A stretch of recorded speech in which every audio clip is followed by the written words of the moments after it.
combinou anteriormente, hoje eu vou fazer uma apresentação sobre o tema síndrome hepatorrenal, tá? Então vamos lá. Algumas coisas um pouco complexas e uns conceitos novos que a gente tem mais recentemente. Então aí qualquer dúvida que vocês tenham, queiram perguntar, vocês podem aproveitar o momento, tá? Bom, esses foram os artigos que eu utilizei como referência para a apresentação, tá? Esse primeiro é um artigo de 2020 agora, bem recente, um artigo americano, e o outro é referência da Sociedade Europeia, o ISO, né, que é o guia de cirrose descompensada de 2018, tá?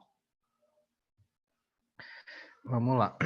Então, assim, como introdução, né, é importante a gente lembrar que a lesão renal, de uma forma geral, ela está entre as principais complicações relacionadas à cirrose, né?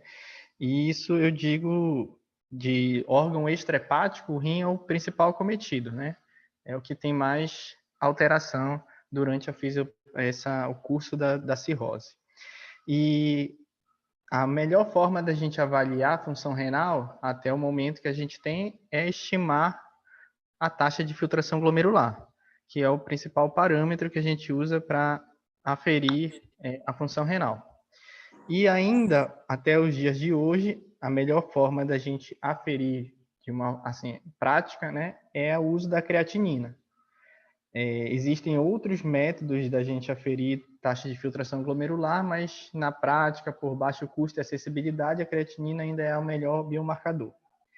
Porém, no paciente cirrótico,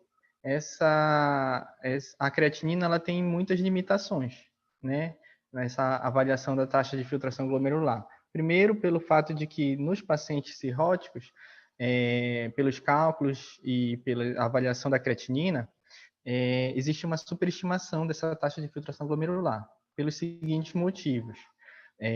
No paciente cirrótico, existe uma produção hepática de creatina, que é o precursor da creatinina reduzida.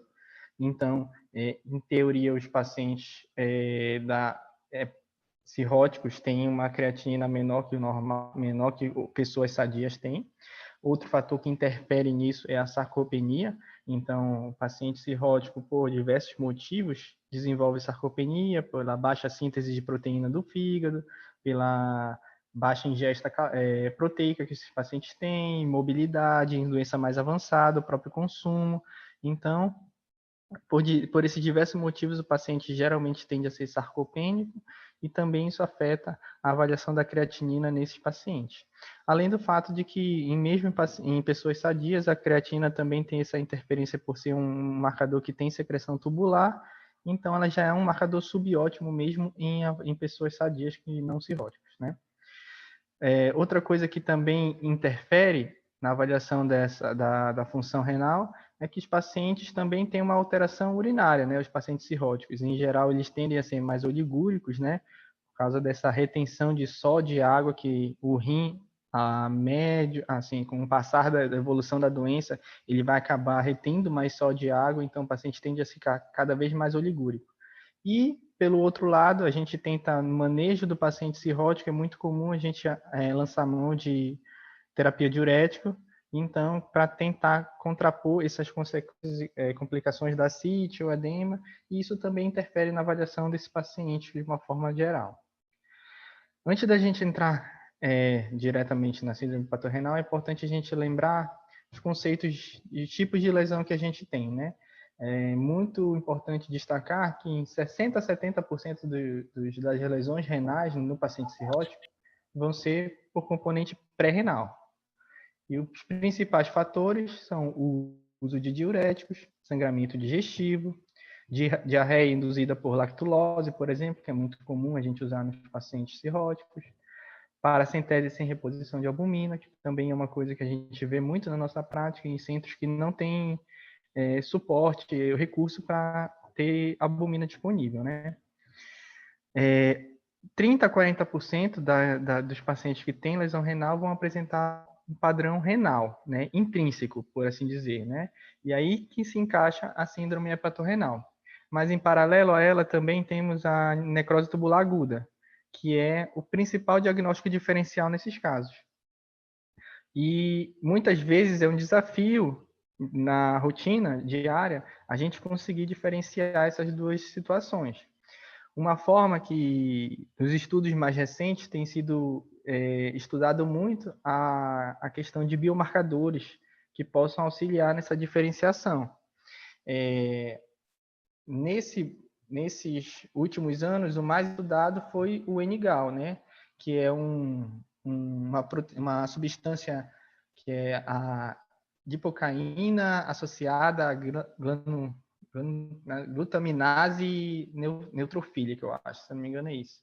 Não decorei direito o nome, mas é por aí. Ele é um derivado de neutrófilos e que é principalmente aumentado nos pacientes que têm dano tubular, tá? Então, é um marcador que a gente consegue identificar nos pacientes que têm necrose tubular aguda e diferencia isso da síndrome hepatorrenal.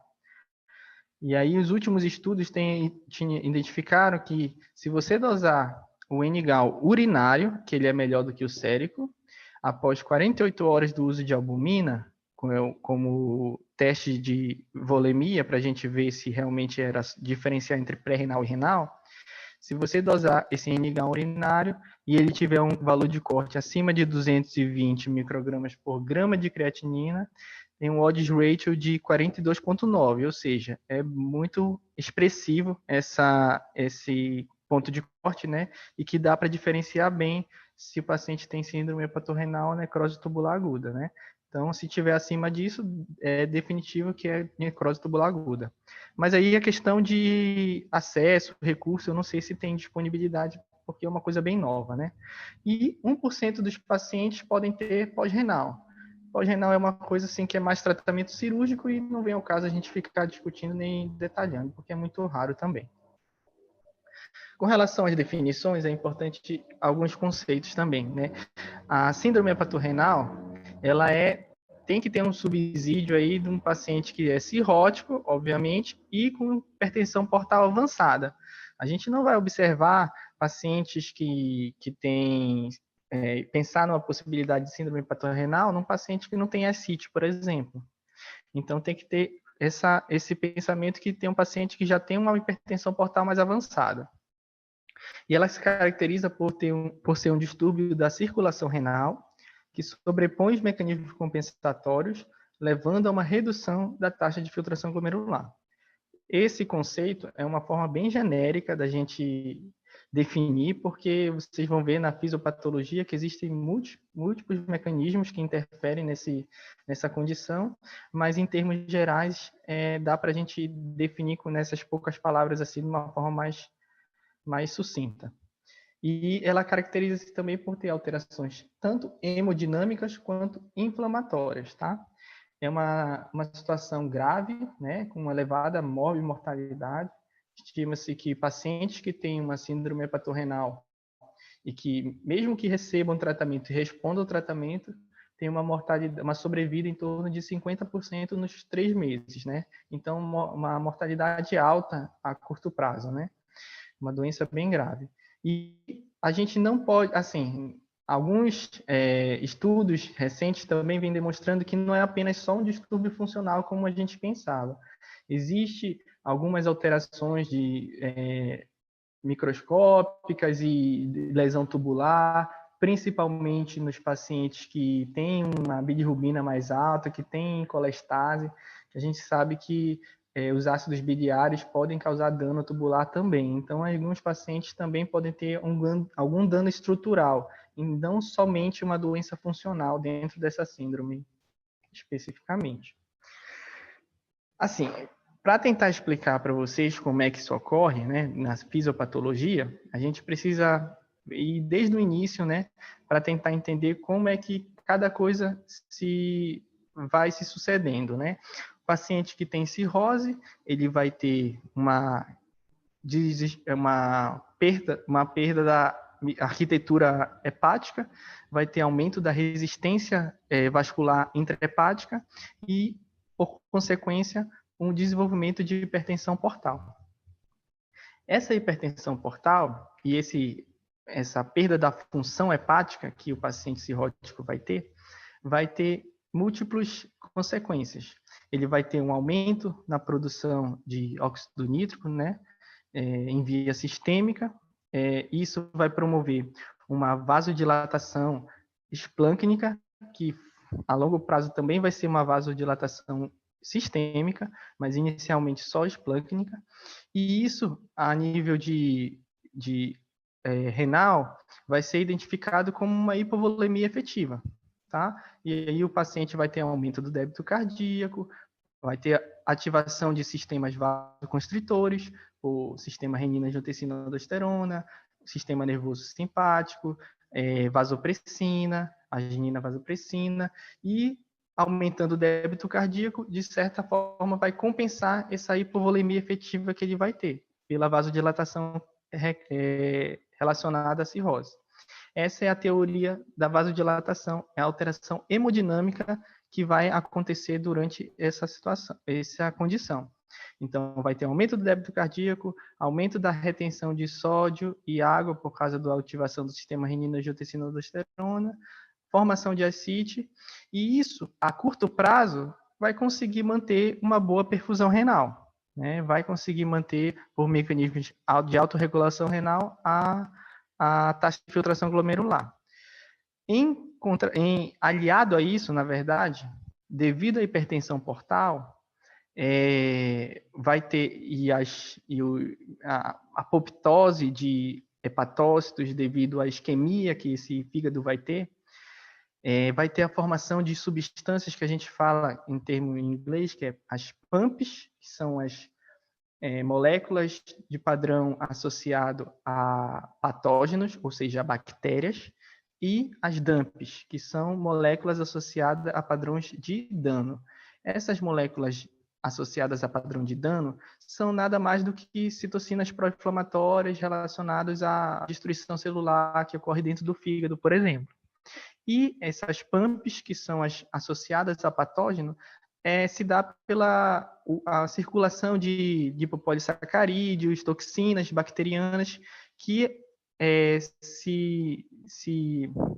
que circulam pela translocação bacteriana por aumento da permeabilidade intestinal relacionada à estase e à hipertensão portal. Então, esse conjunto de citocinas pró-inflamatórias e liberação de substâncias quimiotáticas e moléculas bacterianas vai promover uma inflamação sistêmica. E isso vai afetar também, assim como se fosse uma sepse, mas em menor grau, né? Mas afetar todos os órgãos e funções, incluindo o rim, diminuindo assim, causando lesão microvascular e inflamação, redução do fluxo renal. Isso, agudamente, ele é possível de ser compensado, mas com o avançar da cirrose, o avanço da hipertensão portal, esses mecanismos vão se esgotando, não vão sendo mais capazes de suportar mudanças. E aí entram todos os outros fatores, né? Paciente que já tem uma cirrose mais avançada, ele pode ter um sangramento, que vai diminuir ainda mais o volume efetivo do circulante.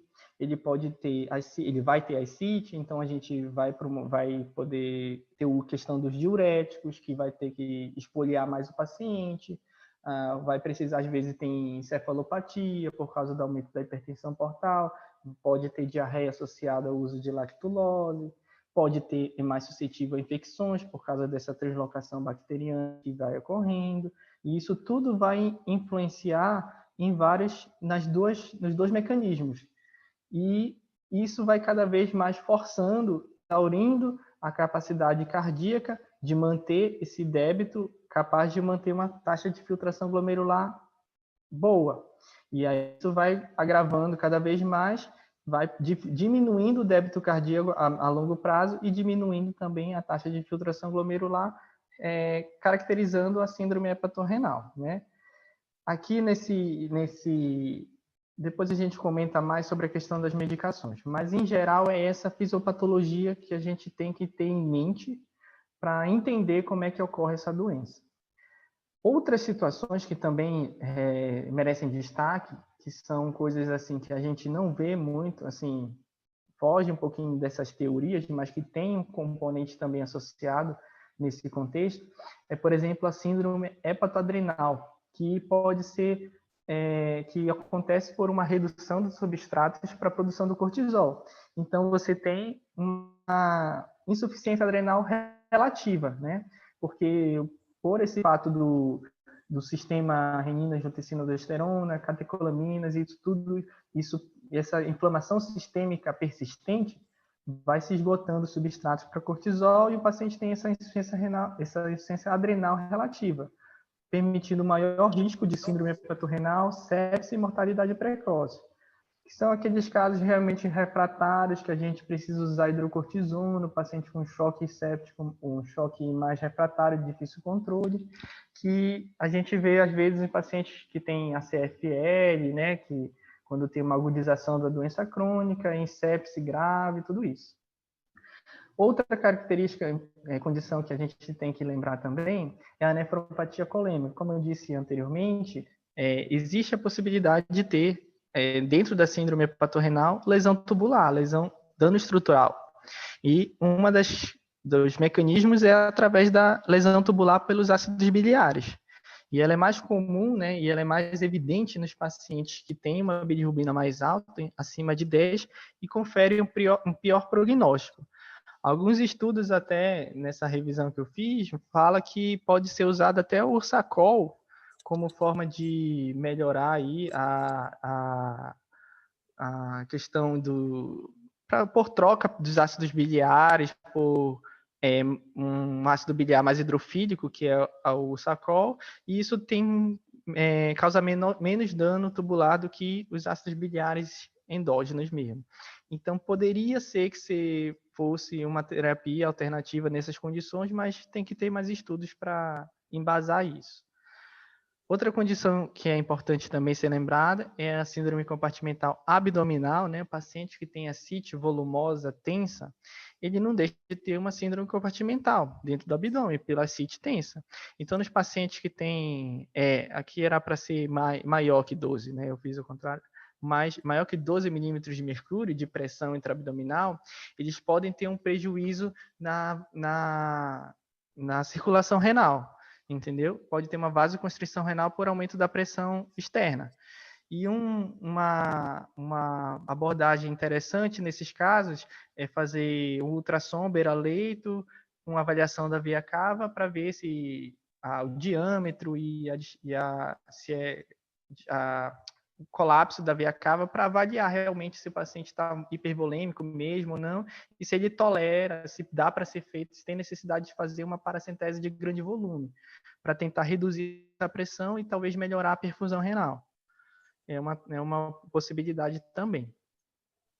Com relação à classificação, que é uma coisa que vem mudando muito nos últimos anos, em 1990 foi a primeira definição que o International Club Ascites definiu que a insuficiência renal aguda na cirrose era caracterizada por um aumento de 50% na creatinina basal e um nível acima de 1,5, né?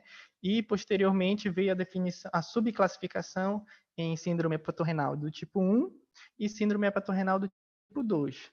Só que de lá para cá, a função, os critérios de lesão renal aguda vieram mudando de ano em ano, né?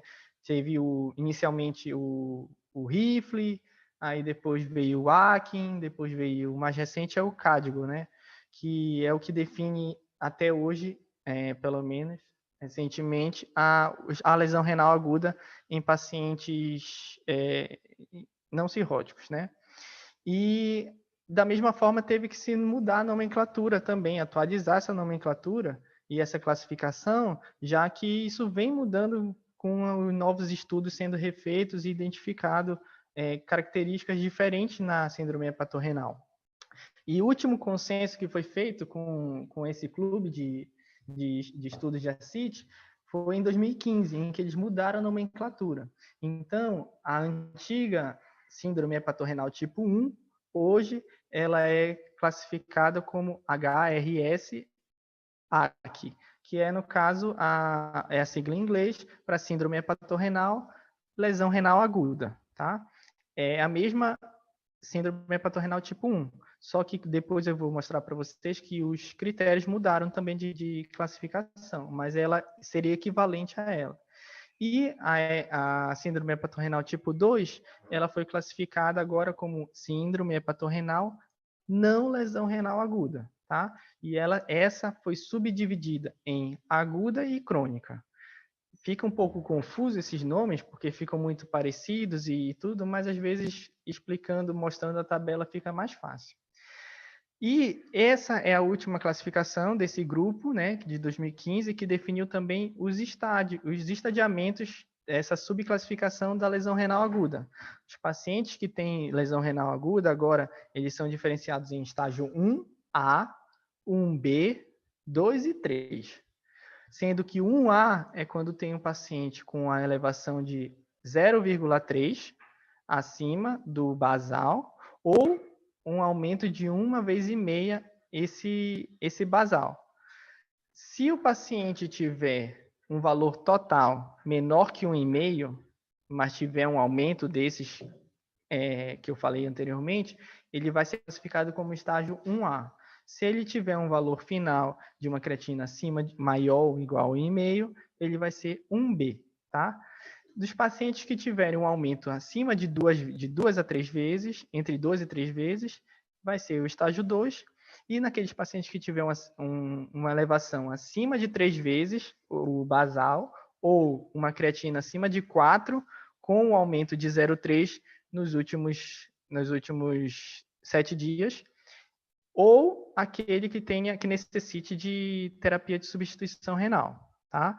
Esses já todos são classificados na estágio 3, tá? Essa daqui é uma tabela que eu tirei do artigo, que é para esclarecer mais ou menos, facilitar o entendimento do que era antes para o que é agora, tá? Então, vocês vão ver que os critérios diagnósticos ainda são os mesmos. Tanto na tipo 1 quanto na agora nomeada síndrome hepatorenal, lesão renal aguda, os critérios continuam os mesmos. Então, é aquela alteração de função renal de 0,3 pelo menos, que não responde ao diurético nos 2 primeiros dias, com uma dose de albumina de 1 grama por quilo dia, que o paciente que tem cirrose com ascite, que não teve choque, que não está usando drogas nefrotóxicas, ou contraste, por exemplo, e paciente que não tem sinais de doença estrutural renal, através da medida de proteinúria, abaixo de 500, ausência de hematúria com abaixo de 50 hemácias por campo de grande aumento. E sem alteração córtico-medular ou qualquer coisa do tipo, tá? Então, esses critérios continuam iguais, não mudou de um para outro. A diferença foi realmente só nesse primeiro item, que foi na questão da incorporação desse valor de creatinina, um discreto aumento, a gente já considera uma lesão renal aguda. Essa mudança foi feita porque, como eu falei anteriormente, essa é uma situação muito grave de elevada morbimortalidade. E nos critérios antigos, por exemplo, só vocês verem aqui, no critério antigo, eles consideraram um aumento de acima de 2,5 nas 2 últimas semanas. Então, era um critério que o paciente já estava muito grave. E mesmo que tu instituísse um tratamento precoce, você não ia ter muitos resultados, porque um dos fatores preditores para boa resposta é você iniciar precocemente o tratamento. Então, foi isso que motivou essa mudança da classificação, porque eles estavam vendo que esse diagnóstico estava sendo muito tardio, estava sendo necessitava de uma reformulação desses critérios para a gente identificar precocemente quem eram os pacientes que estavam com esse tipo de lesão e poder tratar mais precocemente e resultados melhores, entendeu? E no caso do HRS tipo 2, né, que agora é não lesão renal aguda, ela pode ser dividida, ela vai ser avaliada não mais pela creatinina, diferente da lesão renal aguda, ela é avaliada pela taxa de filtração glomerular. Então, os pacientes que têm uma taxa de filtração glomerular abaixo de 60, que tem algum tipo de alteração de creatinina, com clearance abaixo de 60 nos últimos 3 meses, dentro de 3 meses, sem outras causas de lesão renal, eles são considerados como uma lesão renal aguda, síndrome hepatorrenal com lesão renal aguda, com doença renal aguda. É muito confuso isso, esses nomes eu acabo confundindo. Mas é síndrome hepatorrenal com doença renal aguda, tá? Porque ele tem uma taxa de filtração já abaixo de 60, mas tem menos de 3 meses dessa alteração, tá? E os pacientes que têm essa mesma taxa de filtração abaixo de 60 por mais de 3 meses, eles são considerados como um paciente que tem síndrome hepatorrenal com doença renal crônica, tá? É mais ou menos isso. É um pouco confuso mesmo, eu sei, mas às vezes lendo com calma dá para entender. Outros fatores, assim, com relação aos fatores de risco e a prevenção dessa alteração, é importante que a gente tenha em mente que há algumas considerações relacionadas ao paciente cirrótico, né? Paciente que tem que fazer paracentese de grande volume, por exemplo, sem albumina, acima de 5 litros, né, que é o preconizado para a reposição de albumina, esses pacientes têm uma tendência a desenvolver aquela síndrome circulatória pós-paracentese. Então, tem que se repor albumina depois de uma paracentese acima de 5 litros, né? Então, tem que tomar cuidado, sempre ter isso em mente. Paciente que desenvolve peritonite bacteriana espontânea. Existe aquele protocolo de prevenção da síndrome hepatorrenal nos pacientes que têm PBE, que é a infusão de albumina, 1,5 gramas por quilo no primeiro dia e 1 no terceiro dia, tá? Existem muitos estudos que avaliam também outras infecções que não PBE, se há realmente a indicação de fazer essa profilaxia para a síndrome hepatorrenal. O que se sabe é que outras infecções que não PBE, existe uma melhora no efeito circulatório, hemodinâmico com o uso da albumina, mas isso não muda a mortalidade e não muda incidência de síndrome hepatorrenal. Então, até o momento, o que pode ser recomendado é só no uso dessa profilaxia para PBE. Outras infecções ainda não tem recomendação clara para isso, tá? Com relação outros fatores de risco, paciente que tem uma hiponatremia, por exemplo, já denota um paciente que já tem uma retenção de sódio, uma retenção de água maior, né? E isso já denota uma doença mais grave, já é uma doença mais avançada, uma hipertensão portal mais avançada. E também é um fator de risco. E a gravidade da ascite, né? O volume da ascite, como eu disse, tem a questão da síndrome compartimental, e também já é um indício de uma doença mais avançada, que tudo isso também é fator de risco para a síndrome hepatorrenal. E como forma de prevenção, existem trabalhos que defendem, muitos estudos aí recentes, nos últimos 3, 5 anos, que observaram que o uso da albumina, até ambulatorialmente, por assim dizer, a cada semanal ou a cada 2 semanas, com uma dose assim de 20 a 40 gramas, tem resultados positivos no controle de ascite, na sobrevida do paciente, com resultados bem promissores, mostrando que a albumina, mesmo fora do contexto da lesão renal, pacientes que não têm complicação renal, pode ser usada como uma boa ferramenta para controle circulatório, que a gente sabe que a albumina ela não é só um expansor. Ela funciona como antioxidante, imunomodulador, ela funciona como um expansor volêmico, é claro, e também tem efeitos cronotrópicos positivos. Então, ela ajuda muito no sentido da melhora da circulação no paciente cirrótico, né? E isso previne complicações e melhora a sobrevida.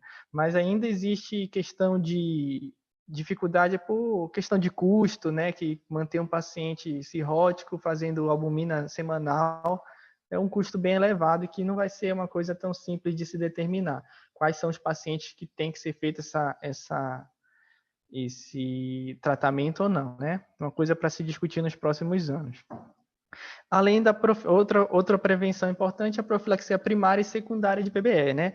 Muitos centros defendem que você pode fazer a profilaxia primária nos pacientes que têm uma proteína do líquido acítico abaixo de 1,5 e que tem algum grau de lesão renal ou disfunção hepática, seja pelo child acima de 9, bilirrubina acima de 3, a creatinina acima de 1,2, um sódio abaixo de 130. Esses pacientes são pacientes que têm um risco maior de descompensação, que têm uma doença já subjacente no rim, que já tem um risco de descompensação hepática maior.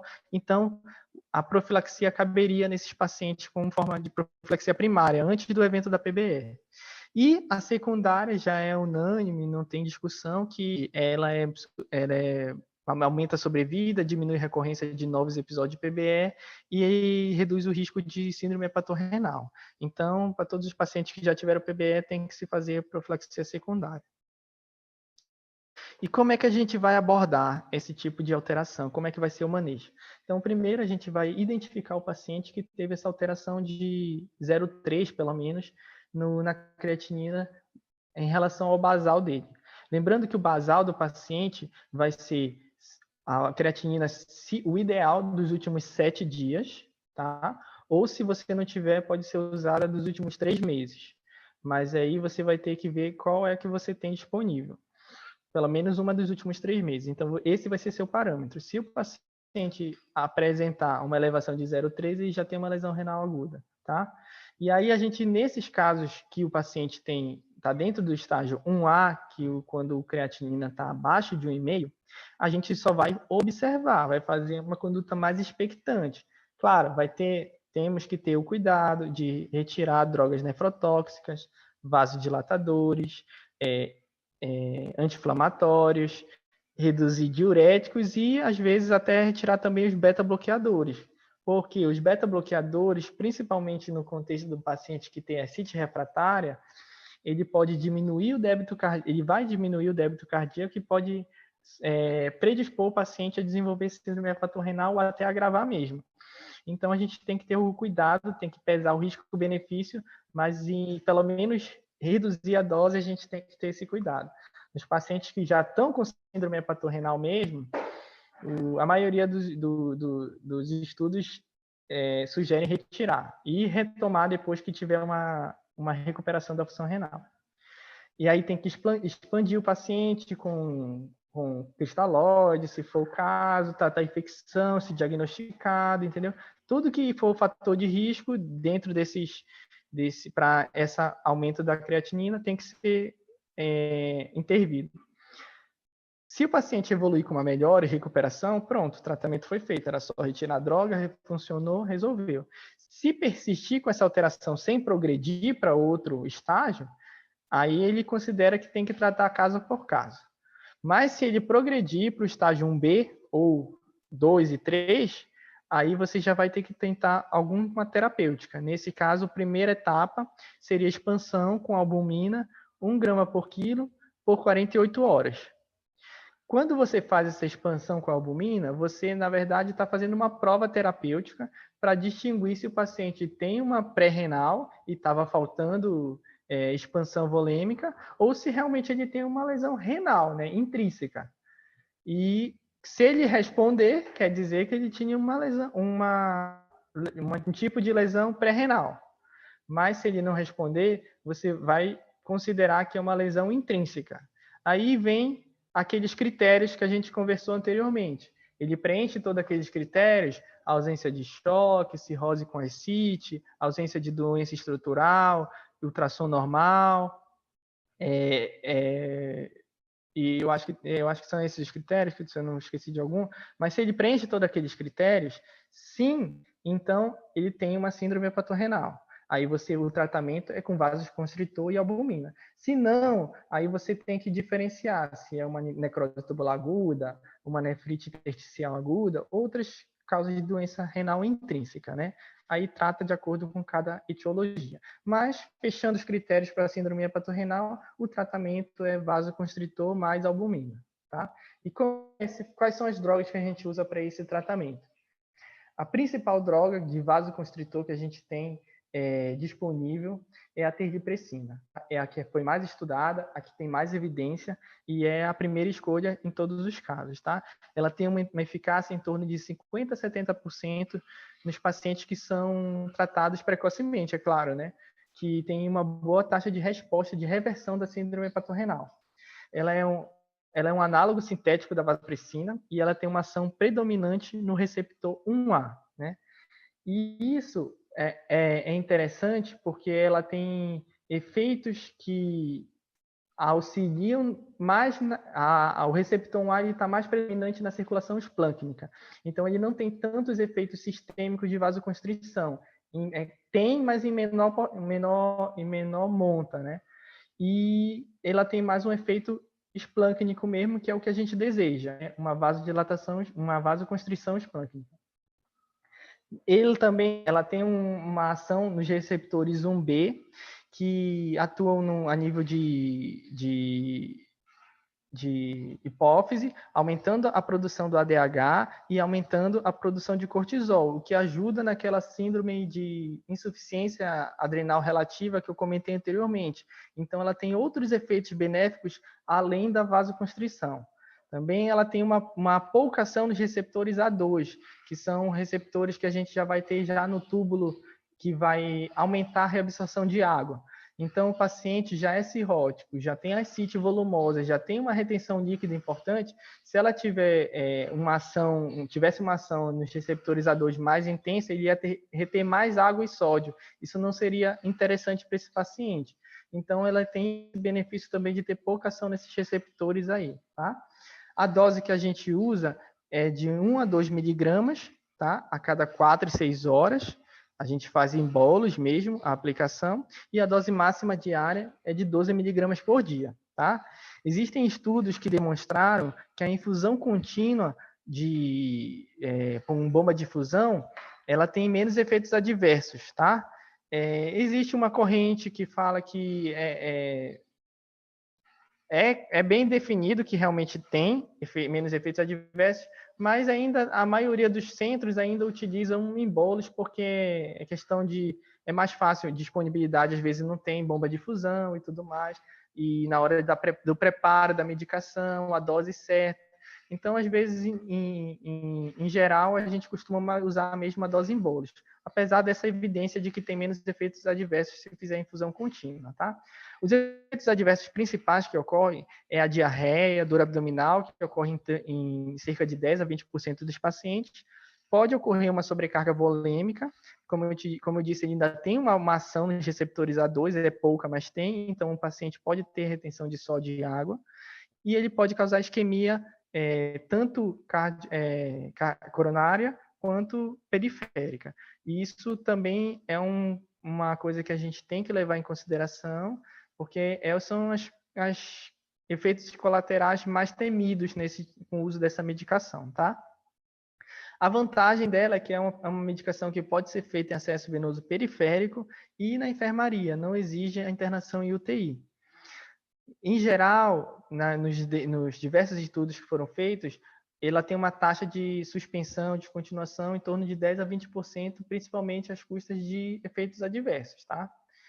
E os efeitos adversos não são tão comuns como vocês estão vendo, 10, 20% no máximo. Então, basta monitorar o paciente regularmente, umas 2 a 3 vezes por dia, quem estiver usando, fazer um eletro antes da infusão para ver se o paciente tem algum sinal de isquemia ou alguma alteração cardíaca.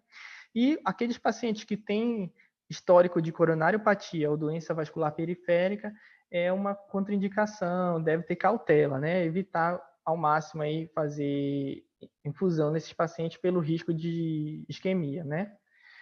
A segunda escolha de tratamento como vasoconstritor, caso não tenha disponível a terdipressina, é a noradrenalina, tá? Ela vai ter efeitos similares, os benefícios são bem parecidos, a eficácia e tudo mais, mas ela tem menos estudos para a síndrome hepatorrenal. Ela tem um menor custo, isso é uma vantagem, mas a desvantagem é que ela exige, a dose é de 0,5 a 3 miligramas por hora, né? Só que ela exige a utilização de acesso venoso central e internação em UTI, né? Então, isso acaba onerando muito mais o custo da medicação pela questão da internação na UTI e todos os cuidados de UTI que são muito mais caros do que enfermaria. Então, assim, a gente só usa mesmo na falta da terdipressina, na impossibilidade da terdipressina, a noradrenalina pode ser usada, ainda é uma boa droga. E como terceira opção, pode ser usada a associação de midrodrina com octreotide, mas isso é uma opção ruim, os resultados são muito abaixo das outras duas drogas. Fora que o acesso também não é tão bom assim, a gente tem muito mais noradrenalina por aí do que octreotide e imidodrina. Então, não é uma opção assim, é realmente o último caso, na falta das duas medicações que você usa isso aí, tá? Além do vasoconstritor, como eu disse, o tratamento se baseia na infusão, no aumento da pressão esplâncnica para melhorar a perfusão renal e expansão volêmica, que é feita com albumina. A dose da albumina que a gente vai usar é de 20 a 40 gramas. A gente não vai ficar usando 1 grama por quilo. Tem que lembrar que o paciente já vai estar fazendo um vasoconstritor e o paciente já está, às vezes, com uma sobrecarga volêmica. Se a gente querer fazer uma albumina 1 grama por quilo, é uma dose muito alta, o paciente não vai tolerar. Então, é uma dose mínima necessária para o paciente ter o benefício do uso da albumina, que é um excelente expansor volêmico no cirrótico, tem um efeito cronotrópico positivo, então estimula o débito cardíaco, melhora essa parte, tem um efeito imunomodulador também importante e antioxidante, tá? Então ele atua também naquela teoria, naquela disfunção, na inflamação sistêmica, que é um dos componentes da fisiopatologia, né? Então tem também outros fatores que não só a expansão, como eu disse anteriormente, tá? E o tratamento, a meta do tratamento é você atingir uma resposta completa ou até no máximo 14 dias de uso dessas medicações, se o paciente for não responsivo ou tiver uma resposta parcial, tá? E como é que a gente vai caracterizar essa resposta completa? A resposta completa você vai definir quando o paciente tem uma recuperação da creatinina para um valor com uma diferença menor que 0,3 do valor basal, que era o do início, antes do tratamento, antes da alteração. Então, se você chegar numa meta de menos que 0,3, você atingiu uma resposta completa. Se você chegar num valor que não teve, que teve uma redução de estágio, mas para um valor final acima de 0,3, você considera o paciente como um respondedor parcial. E se o paciente teve uma progressão de um estágio, por exemplo, ele começou no estágio 2 e foi para o 3, ou começou no 1B e foi para o 2, você vai considerar um paciente não respondedor, ou se ele não tiver nenhuma queda e acabar tendo que evoluir para outras terapias, como, por exemplo, diálise, essas coisas. Então, se progrediu, ele é não respondedor. Se ele manteve o mesmo valor também, ele é não respondedor. Quais são as características que vão definir que tipo de paciente está mais suscetível ou não a responder esse tratamento? O valor basal da creatinina, tá? Se o paciente já tem um valor basal de creatina de 2, ele já tem uma doença renal crônica já. Ele já tem uma doença estrutural renal, ele já tem um déficit importante. Então, esse paciente tende a responder menos mesmo, tá? Um paciente que tem uma inflamação sistêmica importante, com citocinas pró-inflamatórias, esse contexto de inflamação sistêmica bem exuberante, ele é um paciente mais refratário a todas as medidas, incluindo a terapêutica com vasoconstritor e albumina. Paciente que tem colestase, como eu disse, colestase pode também causar dano estrutural, é um paciente com uma doença hepática mais avançada também, isso também dificulta, tem uma resposta menor ao tratamento. Paciente com MELD muito alto, também, do mesmo sentido, uma doença mais avançada, uma doença mais descompensada, e isso dificulta a resposta ao tratamento. E naqueles pacientes que já têm uma falência orgânica extrahepática, obviamente o paciente que já tem uma reserva menor de função renal, ou cardíaca, ou cerebral e tudo mais, pulmonar, tudo isso pode afetar também a resposta ao tratamento, é o paciente mais grave como um todo, né? E quais são as outras alternativas terapêuticas que a gente pode também lançar a mão, caso não responda ao vasoconstritor, não responda à albumina, o que a gente pode tentar? A literatura relata sobre o TIPS, tá? Que é um shunt portosistêmico, um shunt intrahepático portosistêmico transjugular, que ele tem alguns estudos que foram feitos com bons resultados, porém são poucos estudos e nesses estudos foram descartados pacientes graves, pacientes com encefalopatia, paciente com hemorragia digestiva recente, paciente que já tem uma disfunção orgânica extrahepática. Então, se a gente parar para pensar que essa é uma doença que acomete pacientes em estágio de hipertensão portal mais avançada, que são pacientes mais graves, você excluir esses pacientes graves com essas limitações, você tem um viés de aferição aí, né? De seleção, na verdade, desculpa, desses pacientes, então os resultados vão ser mais positivos mesmo. Então, ele tem que ser indicado realmente em casos muito selecionados. Não é uma opção na realidade, já que ele é usado mais para HDA refratária, né? Paciente que tem sangramento recorrente, não tem resposta à terapia padrão, endoscópica ou com vasoconstritor, e naqueles que têm ascite refratária. Mas, se no contexto da síndrome hepatorenal tem poucos estudos e tem pouca validação disso aí, tá? Outra opção seria a terapia de substituição renal, né? A diálise. Nesses casos, a gente faz o tratamento, o paciente não responde ou tem uma resposta parcial e tem as indicações de diálise nesses pacientes, é uma coisa muito complicada, porque são pacientes que já têm um prognóstico bem ruim, são pacientes que só é viável fazer diálise se o paciente for proposto transplante, como ponte para transplante. Porque se você for fazer hemodiálise num paciente já com doença hepática avançada, doença renal avançada, é uma intervenção fútil. Você não vai modificar a sobrevida do paciente, então não tem validação, não tem necessidade, né? É uma distanásia. Então você realmente tem que ter muito critério para indicar hemodiálise e principalmente a gente só vai usar nos pacientes que têm chance de transplante. Aí, o melhor forma de tratamento de todos é o transplante hepático, tá? O transplante hepático, ele vai reverter essa condição de hipertensão portal, de inflamação sistêmica, essa vasodilatação esplâncnica que o paciente tem, trocando o fígado velho pelo novo, resolve. Então, ele vai reverter esse processo. Naturalmente, pode passar algum tempo para ele normalizar a função renal, mas isso vai se revertendo gradualmente. Então, a melhor forma de tratamento da síndrome hepatorenal, mesmo para os pacientes que tiverem uma boa resposta, existe uma taxa de mortalidade muito grande, como eu falei, em torno de 50% morre em 3 meses. Então, mesmo os pacientes que tiverem uma boa resposta, ainda é indicado fazer o transplante como terapia ideal, tá? Se o paciente for elegível para transplante, é claro.